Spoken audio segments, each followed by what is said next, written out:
Hi everyone. నేను మా చెల్లి అయితే అధిక వాయినం ఇవ్వడానికి ఆవుల దగ్గరికెళ్ళాము. యాక్చువల్లీ మేము మా మమ్మీ వాళ్ళ ఇంటికొచ్చామనమాట. అక్కడ మా అత్త చెప్తే అధిక వాయినం ఇయ్యమని మా మమ్మీ వాళ్ళ ఇంటి దగ్గర కొన్ని ఆవులుండే అక్కడికెళ్ళాము. నేను మా ఆయననైతే ఇద్దరం నువ్వుల లడ్డూలు, పల్లీలు ఇంకా కిస్మిస్‌లు పెట్టాము.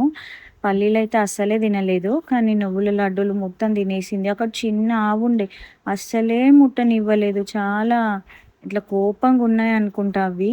ఆకలితో ఉన్నాయో, కోపంగున్నాయో అర్థం కాలేదు గానీ అసలు దగ్గరికే రానివ్వలేదు. మొత్తం కింద పడేస్తే మా ఆయన చాలా ఓపికగా మొత్తం అయిపోయేంత వరకు తినిపిచ్చాడు. అక్కడ కింద పడ్డ నువ్వుల లడ్డూలు గూడా మళ్ళీ తీసి తినిపిచ్చాడు. అయితే ఈ అధిక మాసం అనేది మన హిందూ క్యాలెండర్‌లో 12 మాసాలకు బదులుగా ఇంకొకటి ఎక్స్‌ట్రా మాసం అంటే అధికంగా వస్తుంది కాబట్టి అధిక మాసం అంటారు.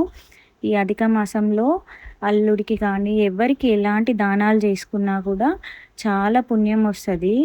అందుకే అల్లుడికి అధిక వాయినం ఇచ్చి ఇంటికి భోజనానికి రమ్మంటారు.